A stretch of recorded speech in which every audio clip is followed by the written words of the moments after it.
Merci, merci beaucoup pour cette invitation. Je suis très, très heureuse, d'être avec vous, hein, même si effectivement, j'espère que je serai, peut-être prochainement avec vous, pour de vrai.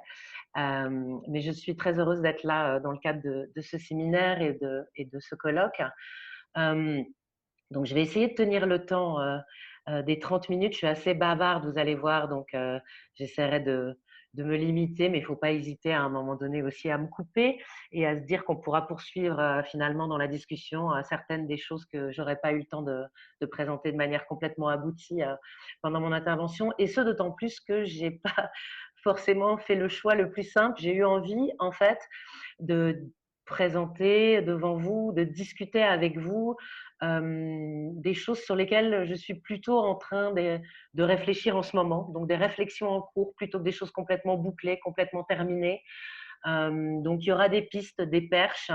dans cette présentation et sur lesquelles on pourra tout à fait revenir pour préciser des choses ou les discuter dans le cadre des échanges qui suivront. Euh, ce que je vais faire en fait pour essayer d'organiser un petit peu ma présentation, c'est que je vais revenir sur les différents thèmes et les différents termes, pardon, que j'ai donnés au titre de cette présentation, hein, la guerre des valeurs, les politiques du travail gratuit et leur contestation. Et en fait, je vais revenir successivement sur chacun de ces termes et montrer comment j'essaye de les articuler aujourd'hui. Euh, Évidemment, en commençant par la notion de travail gratuit, en montrant pourquoi il est important pour moi de penser cette question du travail gratuit dans le cadre de politique du travail gratuit. Donc, pourquoi parler de politique du travail gratuit? Pourquoi cet intérêt pour leur contestation? Et qu'est-ce que j'entends derrière cette formulation qui peut sembler un peu vague de guerre des valeurs? Voilà, c'est un peu le déroulé de mon intervention. Alors, je commence par cette notion de travail gratuit. Donc, vous savez tous que c'est pas une notion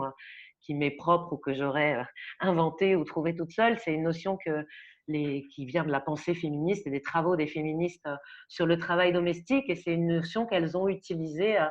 il y a plus de 40 ans déjà, pour désigner, et parfois même plus loin, on pourrait remonter, pour désigner les activités domestiques assignées principalement aux femmes et exercées gratuitement. Et c'est une notion que j'ai repris à ces travaux féministes pour analyser, moi, d'autres objets sur lesquels j'avais mené des enquêtes sociologiques, seule ou avec des collègues en France et ou aux États-Unis, donc sur des objets qui ne relevaient pas du travail domestique, mais qui relevaient, alors je vous les cite un peu comme un inventaire à l'après-vert, hein, du travail bénévole, de ce qu'on appelle en France le volontariat, donc cette forme d'engagement bénévole pour une durée déterminée qui ouvre droit à des indemnités et à quelques droits sociaux. Mais j'ai travaillé aussi sur ce qu'on appelle le workfare, donc cette obligation qui est faite aux allocataires de l'aide sociale de donner des heures à la collectivité pour continuer à toucher leurs allocations. J'ai travaillé aussi sur ce qu'on appelle le digital labor, donc ces activités sur Internet qui peuvent être tenir un blog, tenir un journal, participer à une plateforme, etc. Donc toute une série finalement d'objets de recherche sur lesquels j'ai enquêté en tant que sociologue et qui ont pour point commun de ne pas être reconnus comme relevant du travail, mais bien du hors-travail. Elles sont spontanément, mais pas simplement spontanément, j'ai envie de dire aussi souvent scientifiquement, hein, sociologiquement catégorisées comme ne relevant pas du travail, mais du hors-travail. Hein. C'est l'engagement citoyen, le militantisme, l'assistance ou l'insertion pour le workfare, c'est les loisirs, la passion pour le digital labor, etc. Et donc, toutes ces pratiques qui ont pour point commun de ne pas être reconnues comme du travail, elles font pourtant fonctionner, j'ai envie de dire, elles font tourner, en fait, nos associations, nos services publics et parfois aussi nos entreprises. Et pour moi, c'est bien ce processus, euh, cette dualité, cette ambivalence qui est au cœur de la notion de travail gratuit telle que les féministes l'ont construite à partir des analyses du travail domestique. Hein. Travail gratuit ne veut pas dire un travail qui ne serait pas rémunéré, donc c'est pas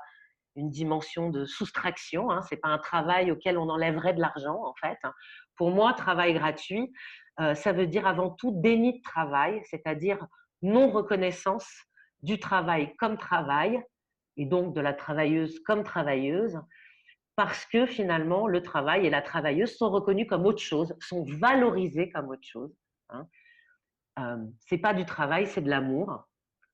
C'est pas du travail, c'est la famille, hein. C'est pas du travail, c'est de la citoyenneté. C'est pas du travail, c'est de la passion. Et c'est au nom, en fait, de ces valeurs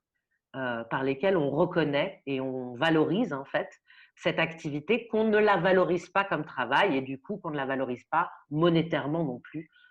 comme travail. Et donc, ce déni de travail, il est pour moi à la fois au cœur du processus de mise au travail et au cœur du processus d'appropriation de ce travail, hein, de son exploitation. Donc, voilà ce que je tire. Je le présente un peu rapidement, évidemment, on pourra revenir dans la discussion là-dessus, mais voilà ce que la notion pour moi de travail gratuit m'a en quelque sorte offert. Euh, j'ai envie de dire un terme, mais vous saisissez bien que derrière le terme, il y a toute une conceptualisation, en fait, de ce déni de travail, de cette invisibilisation et de cette non-valorisation monétaire du travail. Et bien sûr, derrière, toute une série de questions qui vont être dépliées, débattues, euh, controversées, en fait, entre les féministes, hein. Pour moi, il y a un apport de la pensée féministe qui réside pas simplement dans ce qu'elle va dire, mais aussi dans ce dont elles vont débattre entre elles autour de, par exemple, comment il faut mesurer et dans quelle unité faut-il mesurer ce travail gratuit, qui se l'approprie, est-ce que c'est avant tout la classe des hommes, est-ce que c'est avant tout la classe capitaliste, etc. Donc il y a toute une série de questions qui vont être débattues autour de ce travail gratuit dans sa forme, j'ai envie de dire domestique, par les féministes il y a déjà plus de 40 ans et qui vont offrir pour moi tout un paradigme, tout un cadre théorique, mais aussi politique finalement, pour désigner ces formes de mise au travail gratuit au nom de valeurs, au nom de l'amour, le travail domestique, au nom de la citoyenneté et de la solidarité, le bénévolat ou le volontariat, au nom de la formation et de l'éducation, le stage non rémunéré, au nom de la passion, le blog que je tiens sur Internet. Donc, toutes ces formes de mise au travail gratuit au nom de valeurs, finalement, elles vont offrir un cadre pour les penser. Cette notion de travail gratuit, dans son sens plein, donc que je viens de présenter, va offrir un cadre pour les penser ensemble, ces pratiques, alors qu'en fait, elles concernent des espaces de pratique, vous l'avez compris, euh,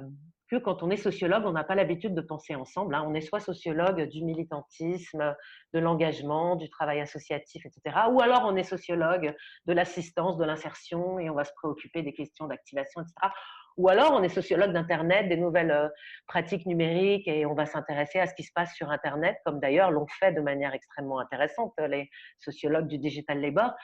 Mais en fait, on pense rarement tous ces espaces de la pratique. Ils ont été divisés finalement dans nos manières, aussi dans notre division du travail scientifique,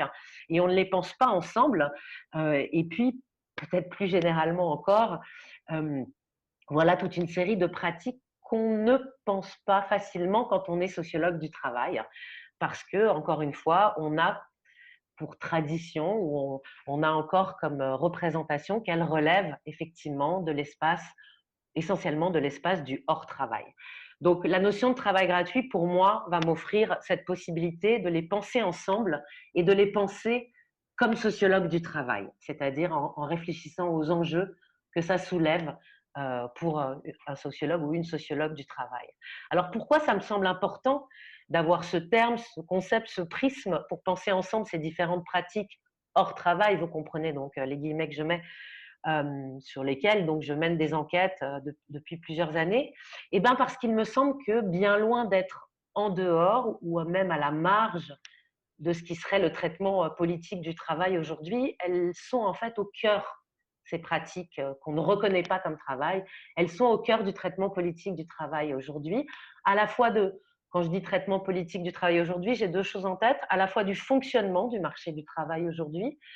mais aussi du fonctionnement de nos services publics et de la manière dont l'État aussi, finalement, comme employeur, j'ai envie de dire, va aussi traiter le travail dans les services publics. Elles sont au cœur, ces pratiques, de ce traitement politique du travail, malgré, ou peut-être faudrait-il dire grâce à leur invisibilité, hein, malgré le fait qu'on ne les pense pas et qu'on ne les reconnaît pas institutionnellement comme du travail. un trait commun, je crois, à mes différentes enquêtes depuis ma thèse, en fait, qui portait sur le bénévolat en France et aux États-Unis et qui date quand même de la fin des années 90, donc c'est pas si récent. Mais un trait commun de mon travail, ça a été d'essayer de mettre en lumière, alors donc dans ma thèse déjà à partir de la pratique bénévole, combien ces pratiques, loin de relever simplement de comportements spontanés, par le bas, hein, ce qu'on ce qu'on appelle quand on travaille sur le bénévolat finalement la société civile qui se mobilise, l'engagement citoyen, etc. Eh bien, j'ai fait tout un travail pour montrer combien en fait ces pratiques, elles s'inscrivaient dans des politiques publiques, des politiques qui ne portent pas forcément leur nom, hein. On n'a pas forcément de ministre de la politique bénévole ou de ministre du travail bénévole. On a mis du temps en France, et puis ça n'a pas forcément duré, à avoir un ministre de la vie associative, mais à un moment donné, on en a eu un. Mais il y a eu des politiques de la vie associative avant qu'il y ait des ministres qui portent ce nom-là. Et même si ces politiques de la vie associative ne se disaient pas être des politiques du travail, en fait, il me semble qu'on peut montrer combien la manière dont l'État est intervenu par des financements, par des lois, par la création d'organisations, par la création de statuts, par aussi des discours, par aussi des normes qui sont diffusées, est intervenu finalement dans le développement et l'orientation du travail bénévole dans nos sociétés, de formes de travail non reconnues comme telles, dont on va définir à la fois les bons usages et les bonnes assignations. Alors, quand je vous dis, donc vous comprenez que je rentre dans la partie politique du travail gratuit, quand je vous dis politique du travail gratuit, quand on réfléchit aux objets que j'ai cités comme étant les objets sur lesquels j'ai enquêté, je pense que parler de politique du workfare, ça ne surprendra pas grand monde parce qu'on sait qu'effectivement, quand on pense au workfare, on pense que c'est de la politique publique, hein, ça succède au welfare, donc il y a des politiques du workfare qu'on va étudier. Mais finalement, étudier les politiques du bénévolat, ça va un peu à l'encontre de toute une représentation assez tocquevillienne, en fait, de cette pratique qu'on a héritée, où on la pense finalement plutôt du côté, effectivement, de l'engagement citoyen, voire de l'engagement contre l'État. Et donc, il y a tout un cheminement à faire pour mettre en lumière, en fait, ces politiques du travail. Donc, je vous le disais, j'ai essayé de le montrer déjà il y a longtemps, dans mes travaux sur le bénévolat en France et aux États-Unis. Alors aux États-Unis, c'était assez simple parce qu'on a une longue histoire en fait de l'intervention de l'État qui se donne d'ailleurs beaucoup à voir sur la pratique bénévole. Donc on a toute une série de discours, toute une série de pratiques, de programmes. Il n'y a pas un président américain qui, quand il arrive au pouvoir, ne tient pas son discours sur l'engagement bénévole des Américains et ne va pas créer son programme à destination des citoyens américains. Donc on peut penser à je veux dire, on a eu évidemment les Volunteer in Service to America, les VISTA par exemple, pendant la guerre contre la pauvreté sous Johnson. On a eu les programmes de Peace Corps sous Kennedy avant ça. On aura le AmeriCorps sous Clinton. Donc, ils vont tous créer des programmes la Point of Light Foundation sous George Bush, le Citizen Corps sous George W. Bush. Donc, ils vont tous finalement construire leur propre programme qui finalement, qu'on peut analyser de deux manières, en regardant finalement comment ces programmes cherchent à déployer des pratiques de bénévolat pur ou de bénévolat indemnisé, hein, de forme de services volontaires, dans certains services publics. Donc, je vous donne un exemple. Quand George W. Bush arrive au pouvoir, il ne va pas financer n'importe quoi dans le secteur associatif. Il va mettre énormément d'argent sur plusieurs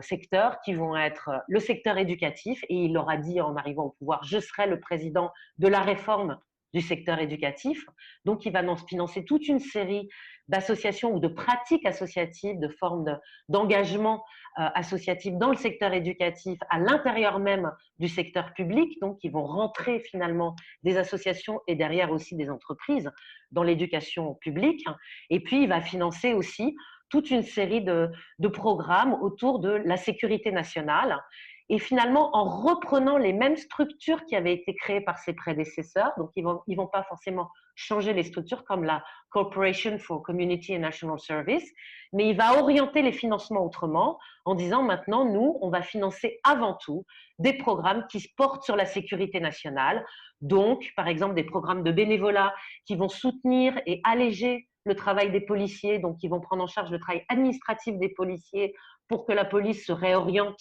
sur les questions de terrorisme, etc. On va soutenir tous les programmes de voisins qui font des patrouilles dans les quartiers, etc. Bon. Et quand Obama arrive au pouvoir ensuite, Obama va garder les mêmes structures, le même programme AmeriCorps et le même programme de Corporation for Community Service, mais il va réorienter les financements vers l'environnement, les actions vertes, etc. Donc voilà, il y a finalement, on peut lire ces interventions comme des interventions de l'État dans certains, et finalement des politiques qui déploient le travail bénévole dans certains services publics. Donc, mais ce sont aussi des politiques de mise au travail de certaines catégories de la population dans ces pratiques bénévoles ou volontaires. Donc, c'est aussi des politiques finalement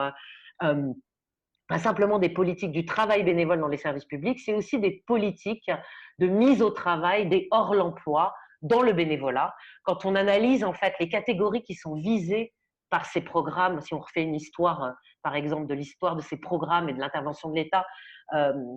par ces programmes aux États-Unis, on voit combien, jusque dans les années 70, en fait, l'implicite des programmes vise des femmes, en fait. La bénévole qui est visée par ces programmes, c'est une femme. Et puis, à partir des années 70, il y a toute une réorientation, donc sous l'administration Kennedy-Johnson, il va y avoir tout un développement et une réorientation de ces programmes vers les personnes âgées, les retraités, comme si finalement on prenait conscience de la présence des femmes importantes sur le marché du travail rémunérées et qu'il y avait une espèce d'inquiétude de qui va prendre en charge tous les programmes de care pour les enfants, pour les personnes dépendantes, etc. Et donc, il y a plein de programmes qui se construisent en direction des retraités et des personnes âgées. Et à partir des années 80, il y a un nouveau public qui est visé en fait par ces programmes-là, à la fois de bénévolat et de volontariat, qui vont être ce qu'on appelle les urban minority youth, donc ces jeunes des minorités urbaines, avec qu'on va essayer d'enrôler en fait dans des youth programs, youth corps, youth volunteer programs, etc. au niveau local et au niveau national, dans des activités soit environnementales, dans la nature, de conservation, etc., soit des activités sociales à partir du milieu des années 80, hein, avec l'idée que finalement ces jeunes-là, eh bien, il vaut mieux les enrôler dans des programmes de bénévolat plus ou moins indemnisés que de les voir traîner dans les rues au chômage, etc. Donc, il y a tout en fait, bon, je n'ai pas le temps de le montrer ici, mais il y a toute une connivence et une proximité entre ces programmes-là et les premiers programmes de workfare, en fait, qui vont se mettre en place dans certaines villes américaines à ce moment-là. Donc voilà. Donc ça, c'est quelque chose que j'ai, par exemple, pu retracer à un moment donné sur une espèce d'histoire des politiques du travail bénévole et volontaire aux États-Unis. Mais c'est un peu cet objectif qu'on a eu en tête avec mon collègue John Krinsky quand on a travaillé sur un secteur de la politique publique très, très particulier, qui est l'entretien des parcs, et sur une échelle très particulière qu'est la ville de New York. Et donc, on a fait cette histoire des transformations du travail dans ce petit secteur public de la ville de New York, qui est le secteur de l'entretien des parcs et jardins et plages de la ville de New York. Et donc, on a essayé de documenter avec John Krinsky les transformations du travail, en fait, dans ce petit service public, en montrant comment, en partant finalement de la crise, de la fiscal crisis, hein, de la crise budgétaire de la ville de New York du milieu des années 70, et en disant finalement, quand on en est au début, au milieu des années 70, dans la ville de New York, et qu'on regarde ce petit service public, on voit 7000 employés municipaux qui sont en train de nettoyer les parcs de la ville et qui sont des parkies, donc qui sont des employés municipaux, donc travailleurs rémunérés, entourés, enfin gérés par les règles de la fonction publique municipale, donc relativement protégés, qui en plus font partie des premiers travailleurs qui se sont battus pour obtenir le droit syndical, donc aussi ont un droit de négociation collective, donc des travailleurs publics relativement protégés. Ils sont 7000 dans les années 70 et au début de la crise budgétaire. Quand nous, on arrive sur le terrain avec Krinsky à la fin des années 2000, hein, au début des années 2010, fin des années 2000, en 2008 à peu près, il n'y en a plus que 2000 des fonctionnaires municipaux. Donc la question qu'on pose, c'est qui nettoie les parcs en fait? Et une question qui est faussement naïve, parce que si on est rentré dans cette enquête, c'est qu'on avait déjà un petit peu des idées de ce qu'on allait trouver, parce qu'on savait finalement que sur ce terrain, on trouverait par milliers des allocataires de l'aide sociale sur lesquels John Krinsky avait fait sa thèse, et dont il savait très très bien que la ville de New York a été pionnière dans la mise en place du workfare dans les années 80, en fait, bien avant que ça arrive au niveau national en fait aux États-Unis, avait développé énormément de programmes de workfare dans les services publics et notamment dans les parcs de la ville, et que donc on avait des milliers d'allocataires de l'aide sociale qui étaient au travail dans les parcs de la ville, et que ce travail-là, c'était ce qui leur permettait de continuer à toucher leur allocation. Euh, donc, ils donnaient en échange 20, 25, 30 heures parfois par semaine, ça dépendait de leur situation familiale. Donc, il avait pu documenter et montrer que, par exemple, au milieu des années 80, on en avait plus de 6000 dans les parcs de la ville de New York. Donc, voilà. Moi, par ailleurs, j'avais travaillé sur le bénévolat aux États-Unis, et je savais, sans avoir particulièrement travaillé sur ce secteur-là, mais je savais qu'il y avait énormément de bénévolat dans les parcs de la ville de New York, qui étaient relativement organisés. Donc voilà, donc on savait qu'on allait trouver ces acteurs, et ça n'a pas raté, on en a trouvé, et on les a, on les a à la fois étudiés sur le terrain, par de l'ethnographie, par des entretiens, etc. Mais ce qu'on a essayé de faire aussi avec John Krinsky, c'est de documenter l'arrivée progressive de ces travailleurs dans cet espace de travail qui est le parc. C'est-à-dire, si aujourd'hui je vous emmène dans les parcs de la ville de New York, vous allez voir des fonctionnaires municipaux protégés, rémunérés avec tous les droits et défendus par des syndicats, des salariés associatifs à côté qui font le même travail que ces fonctionnaires municipaux, mais qui n'ont pas le droit syndical, donc qui n'ont pas les mêmes droits, qui n'ont pas la même protection, qui peuvent être virés du jour au lendemain. Voilà. Mais à côté de ça, vous allez trouver aussi des allocataires de l'aide sociale qui, eux, ne sont pas officiellement reconnus comme des travailleurs, qui ont quelques droits syndicaux, mais pas tous. Et puis, vous allez trouver des bénévoles par milliers, envoyés par des entreprises, envoyés par la municipalité, envoyés par des petites associations locales, ou gérés par des grandes associations qui ont été mises en place dans les plus grands parcs de la ville depuis les années 90, en lien avec la municipalité, et qui ont, ces grandes associations, comme à Central Park ou à Prospect Park, qui ont embauché à la fois leur main-d'œuvre rémunérée d'un côté, et développé des grands programmes de bénévolat où ils mettent au travail finalement des citoyens de la ville de New York sur toute une série de programmes, parfois certains très très réguliers, où vous vous engagez, par exemple à Central Park, vous vous engagez pour des mois et des mois à venir tous les mardis de 8h30 à 12h30 et à travailler en tête-à-tête avec le jardinier dans tel coin de la ville. Donc vous faites partie véritablement de l'équipe d'entretien municipal. Donc, ce qu'on a fait avec Krinsky, c'est qu'on a documenté, en fait, depuis les années 70, quelles ont été les politiques publiques qui ont permis l'arrivée, finalement, de ces différents travailleurs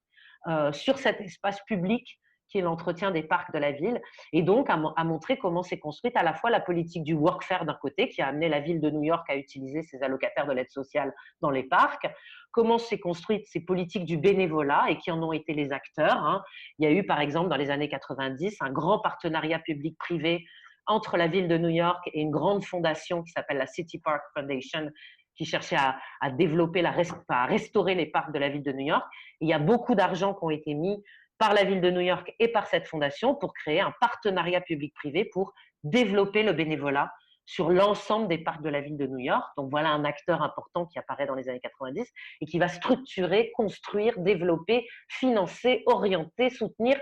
le développement du bénévolat dans les parcs de la ville.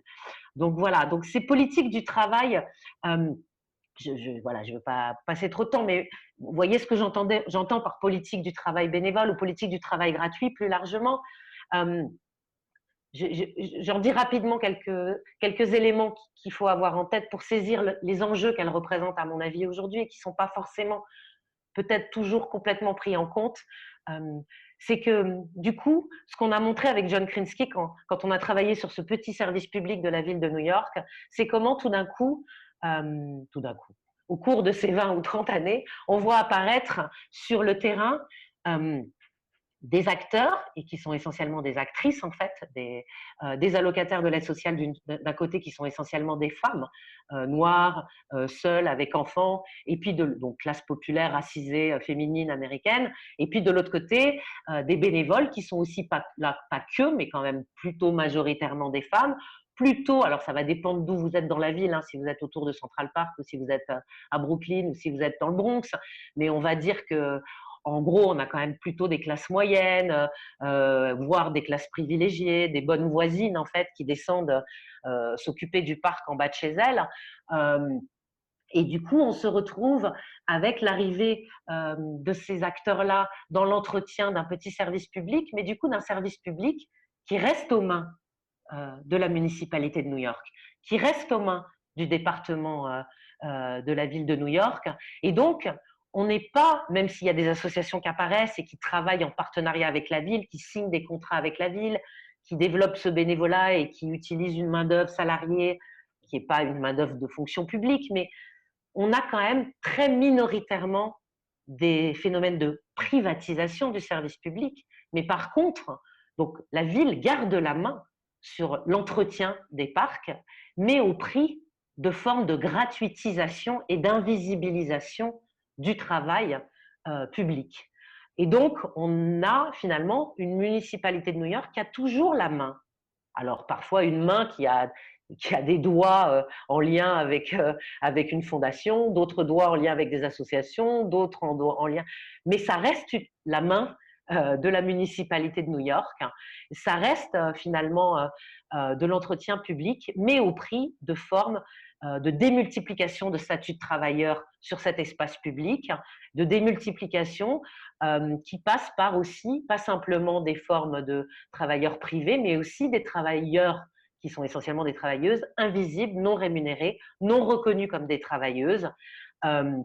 et qui du coup créent une espèce de division dans la communauté de travail, parce que vous imaginez bien, je l'ai laissé entendre, que derrière cette division entre les statuts, il y a des divisions de classe, de race, de genre qui sont extrêmement fortes, beaucoup plus fortes que quand la communauté de travailleurs des parcs de la ville de New York était essentiellement les parkies, ces hommes des classes populaires qui faisaient finalement une trajectoire dans la petite fonction publique municipale et qui arrivaient peut-être parfois à monter jusqu'en haut des grades de cette fonction publique. Donc on a là une diversité qui fait qu'entre la femme au workfare qui est pas reconnue comme une travailleuse, la bénévole un peu plus loin, le fonctionnaire municipal,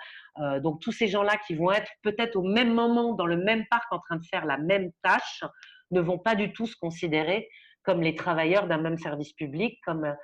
participant finalement à une communauté de travailleurs. Donc ça pose évidemment énormément d'enjeux sur lesquels je n'aurai pas le temps de revenir, mais ce que je veux qu'on ait en tête là, c'est finalement, ça ne met pas en cause évidemment tous les travaux qui ont été faits sur la privatisation des services publics, mais c'est une manière de soulever que finalement ce qu'on appelle la néolibéralisation du service public ou la déréglementation, la désinstitutionnalisation, l'attaque contre finalement les institutions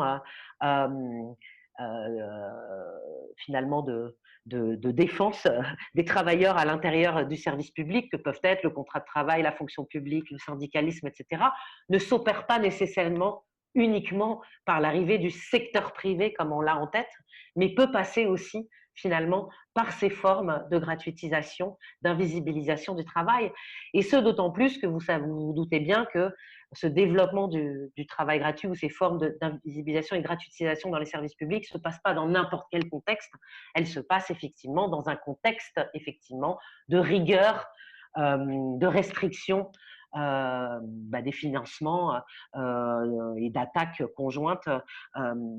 du travail et de la réglementation dans les services publics. Ce qui fait qu'on se retrouve avec, par exemple,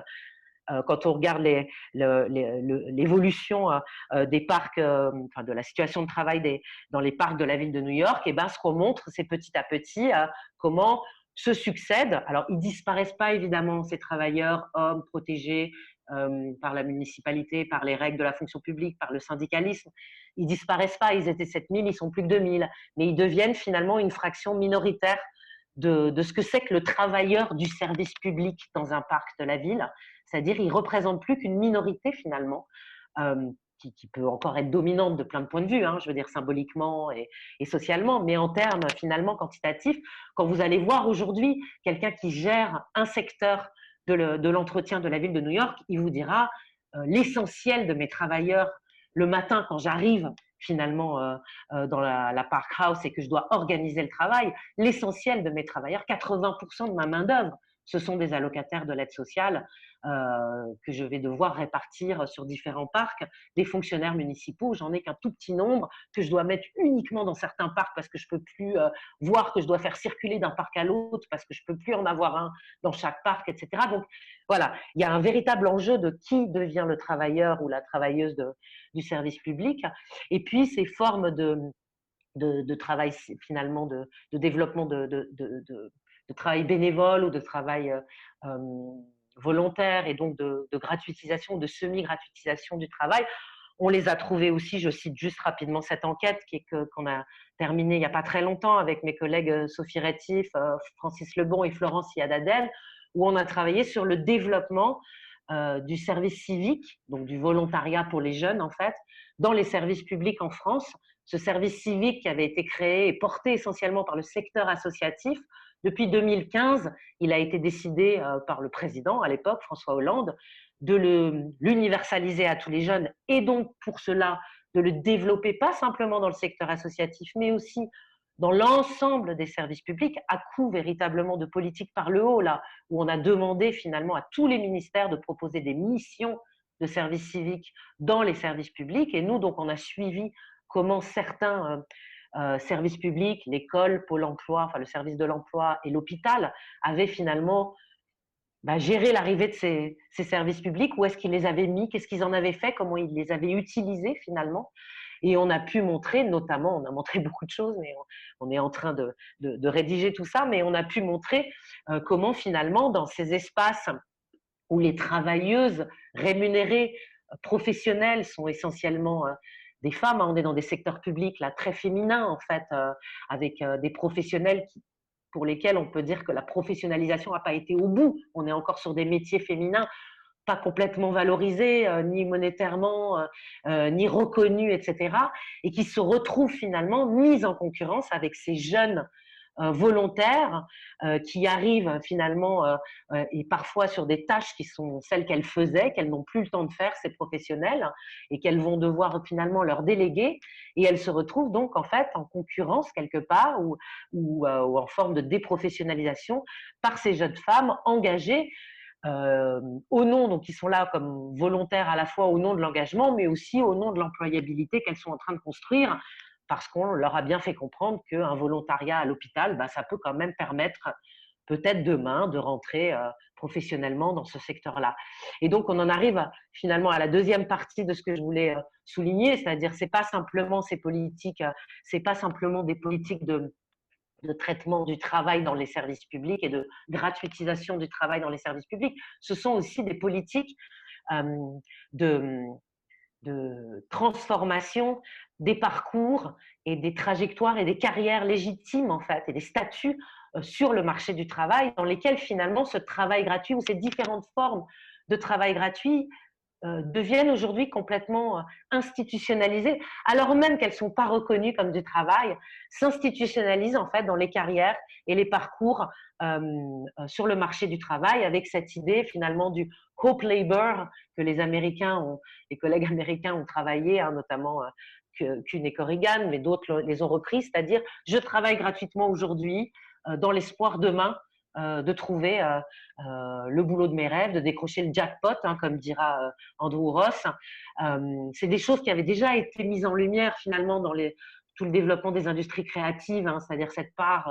du travail gratuit au nom de la vocation, etc., et qui pouvait faire tourner finalement les industries créatives. Aujourd'hui, il y a beaucoup de travaux qui montrent que ça s'est beaucoup plus répandu et que c'est finalement une forme de carrière et d'étapes qui ont été légitimées et institutionnalisées dans le marché du travail, avec l'idée que je suis bénévole aujourd'hui, volontaire demain, stagiaire non rémunéré après-demain, et qu'enfin, après-demain, peut-être, je pourrais bénéficier d'un vrai emploi. Donc, on voit bien comment, loin d'être à la marge, en fait, ces formes de gratuitisation du travail, elles sont aussi au cœur des logiques de l'emploi aujourd'hui et du fonctionnement du marché du travail, avec finalement un Hope Labour qui serait un peu l'autre face du workfare. Ça s'articule très bien, c'est-à-dire le Hope Labour, c'est l'idée que le travail gratuit est nécessaire pour obtenir un emploi demain. Et puis le workfare, c'est l'idée que comme j'ai pas réussi à obtenir un emploi, bah, je vais quand même prouver que je mérite ma place dans la société en travaillant gratuitement en contrepartie. Donc, on voit bien comment il y a véritablement tout un système qui se met en place dans lequel ce travail gratuit, finalement, a une place centrale ou en tout cas extrêmement importante dans le fonctionnement de nos marchés du travail aujourd'hui. Alors, une fois que j'ai dit ça, Sylvain vient de m'envoyer un message en me disant qu'il me restait 5 minutes. Donc, voilà, comme d'habitude, je déborde toujours. Alors, une fois qu'on a dit ça, qu'est-ce qu'on peut dire, puisque finalement, le thème du séminaire et le thème du colloque, au-delà, c'était au carrefour des possibles. C'est assez difficile, finalement, de réfléchir une fois qu'on a montré comment, dans cette société et capitaliste et patriarcale et néolibérale, finalement, on voyait très, très bien comment ce travail gratuit pouvait trouver sa place, finalement, au carrefour de ce marché du travail et des politiques du travail, bah, il me semble important de ne pas s'en tenir là, dans une perspective aussi peut-être de sociologie politique du travail et de réfléchir à la manière, pas simplement dont ce travail gratuit participe des politiques de traitement du travail aujourd'hui, mais aussi dans la manière dont il est contesté aussi et dont on s'opère aussi des mobilisations autour de ces politiques-là, des contestations de ces politiques du travail gratuit et qu'est-ce qu'on peut apprendre, nous, les sociologues, ou moi, en tout cas, sociologue, de ces contestations et qu'est-ce qu'on peut en tirer comme perspective d'émancipation à la fois telles qu'elles sont portées ou défendues par les acteurs eux-mêmes dans leur lutte, mais aussi telles qu'on peut, nous, se les réapproprier pour réfléchir aussi à notre manière de penser ces questions-là. C'est quoi le travail, c'est quoi la valeur du travail, c'est quoi l'exploitation aujourd'hui, etc. Donc je vais forcément ouvrir des questions très grosses en très peu de temps, mais vous m'en pardonnerez, puis évidemment on le rediscutera beaucoup plus en détail ensuite. Le moment du confinement a été pour moi un moment assez fort sur ces questions-là, assez révélateur. Alors évidemment, là, je parle de choses qui viennent de se passer, qui sont encore sous mon nez, donc j'ai pas la distance, et c'est en là que j'évoque des questions qui mériteraient d'être travaillées aussi avec plus de distance. Mais d'un point de vue de sociologue française qui avait travaillé en fait sur les politiques du travail gratuit en France et aux États-Unis, j'ai été extrêmement marquée de la manière dont ces politiques du travail gratuit se sont vraiment données à voir de manière très légitime en fait en France pendant la période du confinement, où on a retrouvé l'appel à la mobilisation avec tout ce discours effectivement guerrier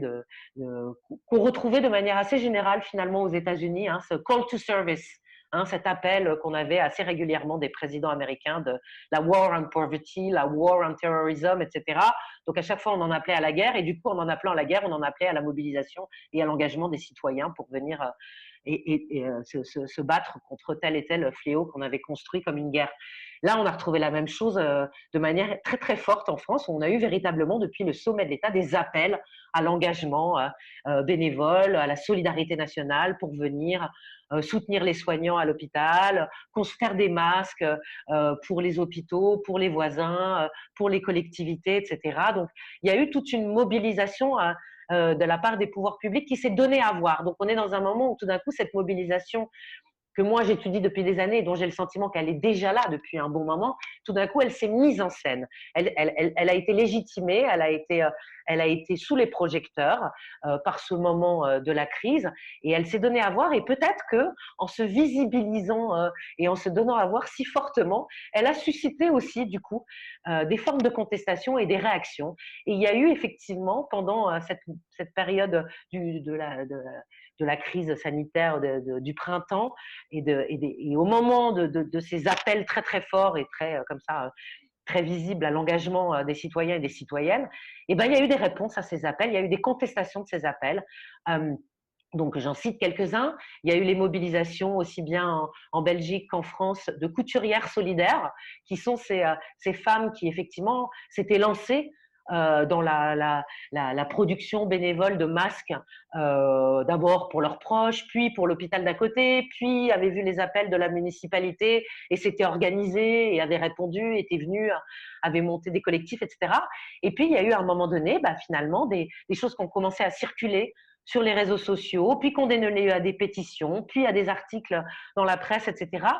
Et des collectifs qui se sont montrés, comme les masques par exemple en France ou les masques de Bruxelles en Belgique, qui ont dit à un moment donné non, stop, stop à cette industrialisation du travail bénévole, stop à cet appel et ce recours massif finalement à notre travail bénévole pour produire des masques. On l'a fait à un moment parce que c'était l'urgence,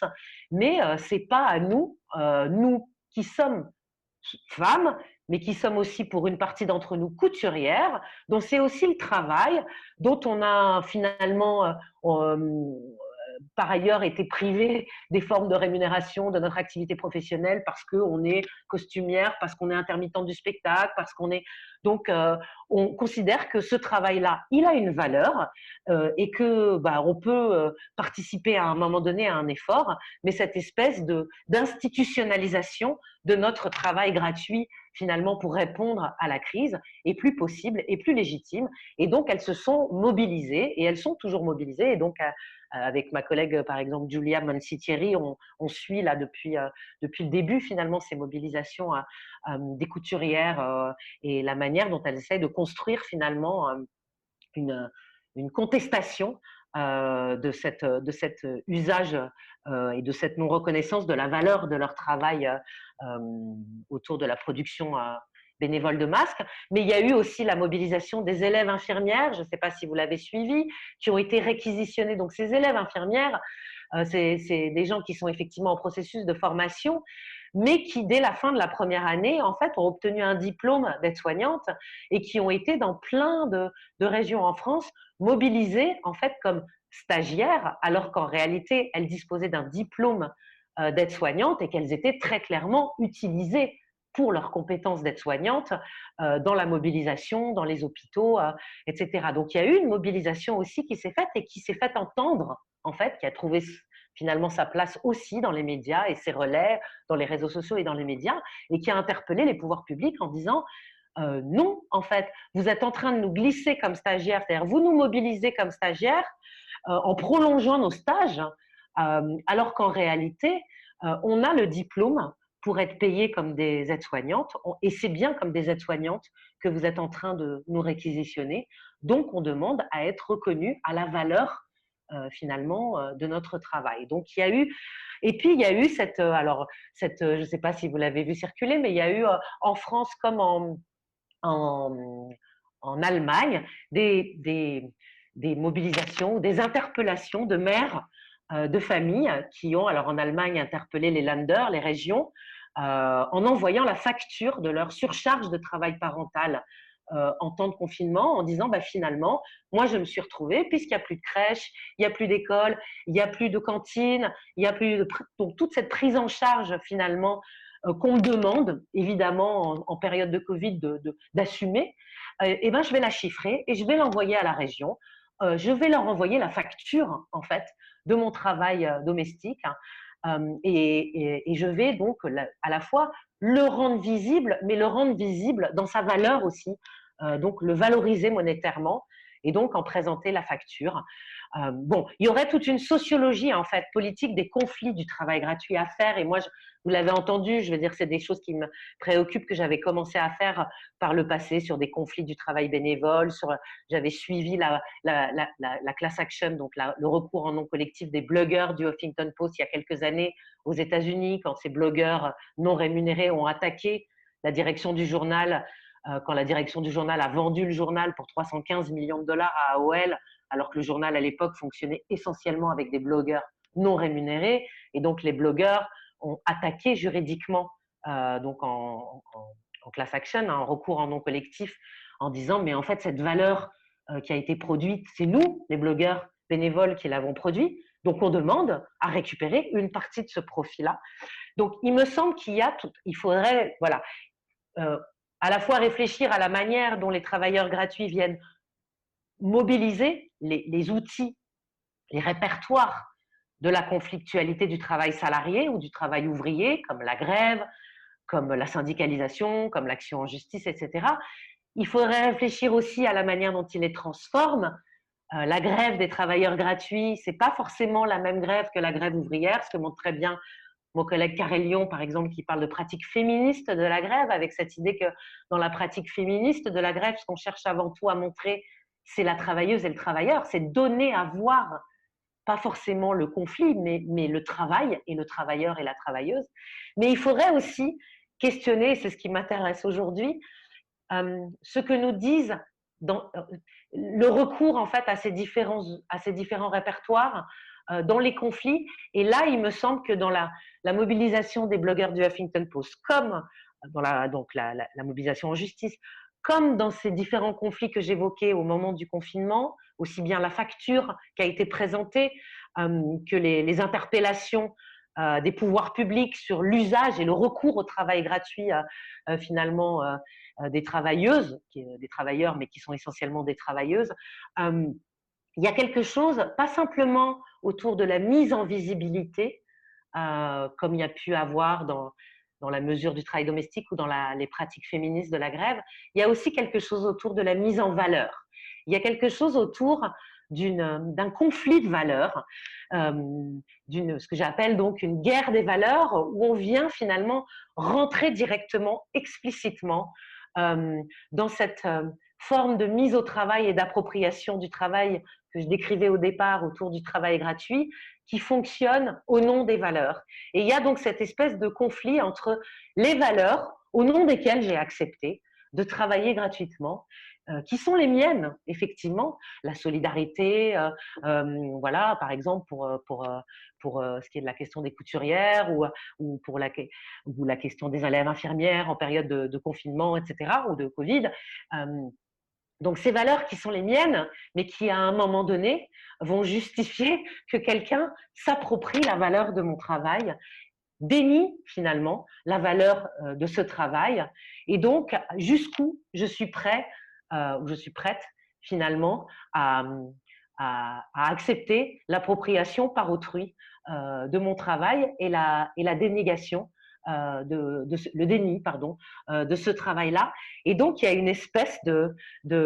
d'entrée en guerre pour moi de ces travailleuses qui viennent pas simplement mettre en lumière le travail gratuit, et montrer donc l'exploitation, mais aussi interpeller l'exploiteur, j'ai envie de dire, ou interpeller finalement ceux qui s'approprient ce travail-là, en présentant la facture, en demandant des comptes, en fait, en demandant une requalification, en demandant finalement à l'État et en refusant finalement, non pas le travail, mais le travail gratuit, en présentant les comptes et en montrant la valeur. Il y a aussi finalement toute une interrogation sur ce rapport social d'appropriation du travail gratuit. Voilà, je veux juste terminer sur le fait que ça, pour moi, ça ouvre sur deux grandes questions qui montrent à quel point on n'en a pas du tout fini avec les leçons du féminisme, et je pense même qu'on aurait tout intérêt à les réinvestir de manière très sérieuse et à accepter de ne pas les cantonner dans une réflexion sur le travail des femmes ou le travail féminin, qui est pas rien déjà, qui est déjà central, hein, je veux dire. Mais il me semble qu'on n'a pas été au bout, en fait, qu'on n'a pas été au bout de cette de désandrocentrer le travail, que c'est sûr que pendant longtemps, le travailleur était pensé uniquement comme un homme, et qu'on a commencé à montrer, ou que les féministes ont montré que le travailleur, c'était aussi une femme, et qu'il y avait aussi du travail qui était fait par les femmes, et qu'il y avait aussi des femmes sur le marché du travail, qu'il y avait aussi des femmes en dehors du marché du travail qui travaillaient, etc. Mais je pense qu'on continue encore beaucoup à fonctionner avec des catégories qui sont encore, de manière épistémologique, j'ai envie de dire, androcentrées, et quand on pense travail, on n'intègre pas encore toutes ces formes de travail dans notre analyse du travail aujourd'hui. Et donc, on a un retard quelque part sur le fonctionnement du système capitaliste, patriarcal et néolibéral, qui, lui, comme le disait en fait dès 91 Donna Haraway, à beau jeu depuis bien longtemps de féminiser le travail, c'est-à-dire de transformer finalement notre travail en plein de formes de travail gratuit, en plein de formes de services, au nom de valeurs, etc. Et donc, on a intérêt aussi, finalement, à intégrer ces conflits et ces luttes aussi dans la manière dont on pense le travail aujourd'hui, dont on pense la valeur aujourd'hui du travail, et donc à réfléchir sérieusement aussi à ces conflits de valeurs dans l'ambivalence que j'ai donnée explicitement à cette notion de valeur entre les valeurs et la valeur. Qu'est-ce que ça nous dit aussi des formes d'exploitation que les féministes avaient déjà tellement bien montré sur le travail domestique en disant finalement qu'on ne pouvait pas simplement penser l'exploitation dans l'usine ou sur le marché du travail, mais qu'il fallait qu'on accepte d'aller jusque dans nos cuisines et dans nos chambres à coucher, donc dans tous ces espaces qu'on catégorise si spontanément comme du hors-travail, eh bien, il faut aussi qu'on aille dans ces espaces que sont l'engagement, le militantisme, l'assistance, la passion, etc., qu'on catégorise encore aujourd'hui comme des espaces de hors-travail, pour aller voir les formes d'exploitation qui s'y structurent au nom de valeurs qui sont les nôtres, effectivement, mais qui viennent aussi justifier l'appropriation monétaire, symbolique, institutionnelle de notre travail par autrui. Et du coup, ça ouvre évidemment sur une énorme question sur laquelle je terminerai et qui est une question à laquelle je n'ai pas de réponse, qui est comment s'émanciper du travail gratuit et que finissent par poser à un moment donné toutes ces formes de mobilisation. Est-ce que du coup la réponse c'est de tout rémunérer? Est-ce que finalement transformer toutes ces formes de travail gratuit en travail rémunéré, en emploi, c'est véritablement la réponse? C'est pas la réponse que proposent toutes ces formes de mobilisation et c'est important d'aller les écouter aussi là-dessus. Et je pense que quelque part, en posant ces questions aujourd'hui, que ce soit les couturières, mais on aurait pu citer aussi les mobilisations des stagiaires au Québec là-dessus, et les réponses qui sont proposées aussi sur ces questions-là par ces mobilisations, finalement, en acceptant de reposer la difficulté de comment sortir du travail gratuit et est-ce que l'emploi est la seule manière de sortir du travail gratuit? C'est loin d'être sûr, vu tout ce que je vous ai dit sur la manière dont il est profondément aujourd'hui